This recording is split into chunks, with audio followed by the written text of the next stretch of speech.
Most people think they know the story of Swamp Thing. You know? Alec Holland, brilliant scientist, tragic lab accident, becomes a monster. It's a classic tale of a man trying to claw back his lost humanity. But what if I told you that's not the real story?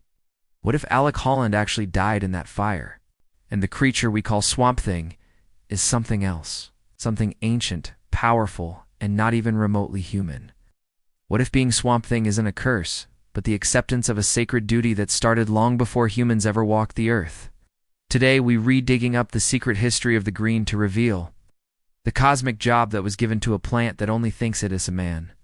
To really get the massive shift in Swamp Thing's story, we have to go back to the beginning. The story most people know starts in 1972 with Swamp Thing #1 by the legendary duo Len Wein and Bernie Wrightson. This is where we meet Dr. Alec Holland, scientist who's created a revolutionary biorestorative formula that could end world hunger.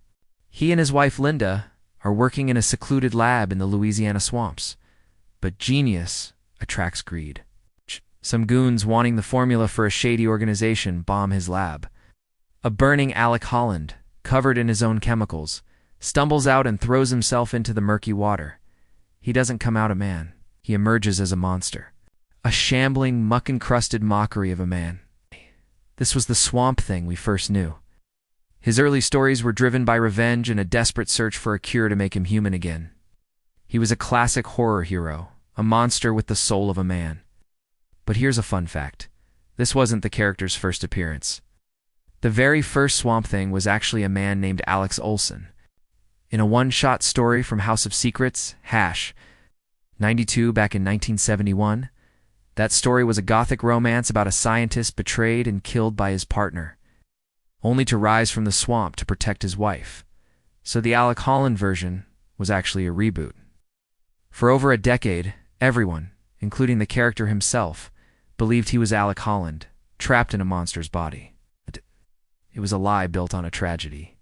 And it would take a visionary new writer to tear it all down. By 1984, the saga of the Swamp Thing was on the verge of being cancelled. So, DC handed the reins to a British writer who wasn't yet a household name, Alan Moore. Along with artists Stephen Bissett and John Totleben, Moore didn't just save the series, completely redefined the character forever.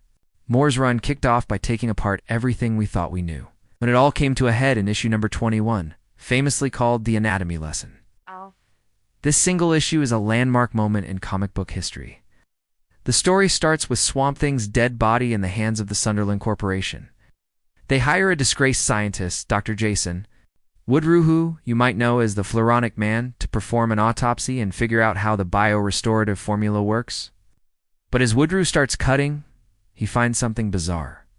Swamp Thing has organs, a heart, lungs, a brain, but they're just crude copies. They're made of plant matter, shaped to look like human organs, but they don't actually work.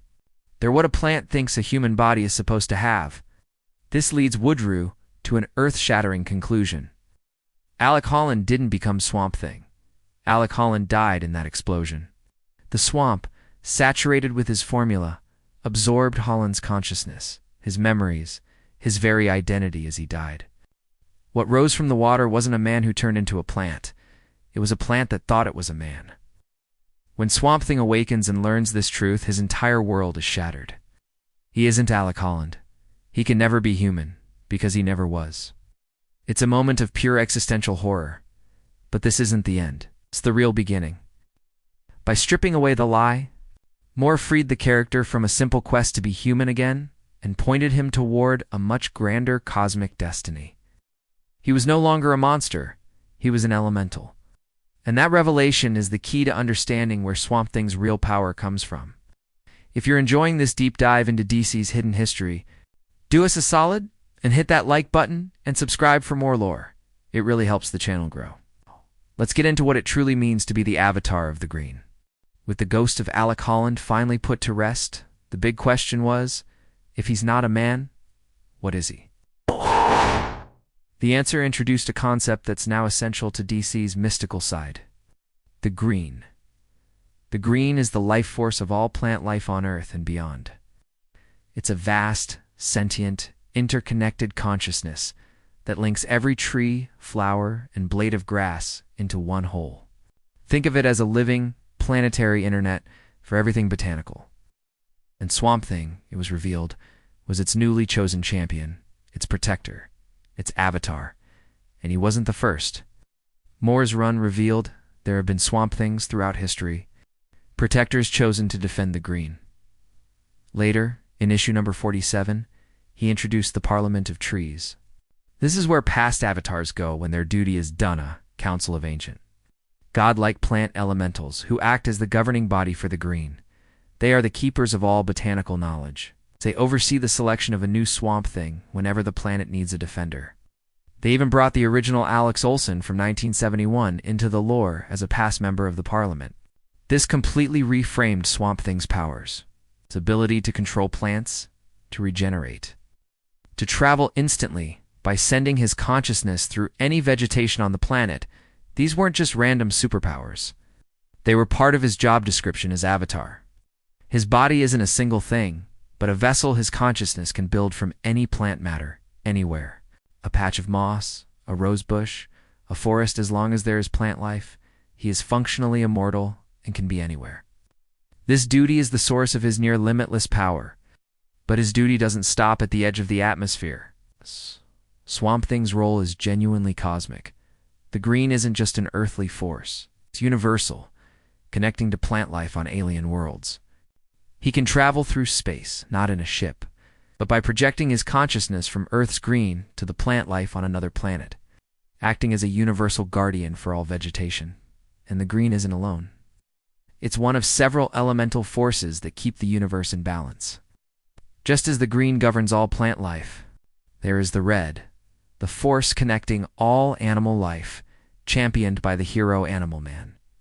There is the gray, the kingdom of all fungi. And in direct opposition to them all, there is the Retalso, known as the black, the elemental force of death and decay. The champion of the rot is Swamp Thing's arch-nemesis, Anton Arcane. In later comics, it was revealed that Arcane isn't just a mad scientist. He is an avatar of the rot, a cosmic force of death. These forces are in a constant, delicate balance. The green creates life, the red gives it motion, and the rot eventually claims everything so that new life can begin. Swamp Thing's real job isn't just protecting forests from loggers, it's maintaining this fundamental balance. His fights aren't just superhero brawls. They're metaphysical wars for the soul of the planet. It proves his origin isn't about a man becoming a monster, but about a planet creating a guardian. He is the living embodiment of the world's will to survive. So we go from a simple, tragic story to a sprawling, cosmic mythology. Swamp Thing is an Alec Holland.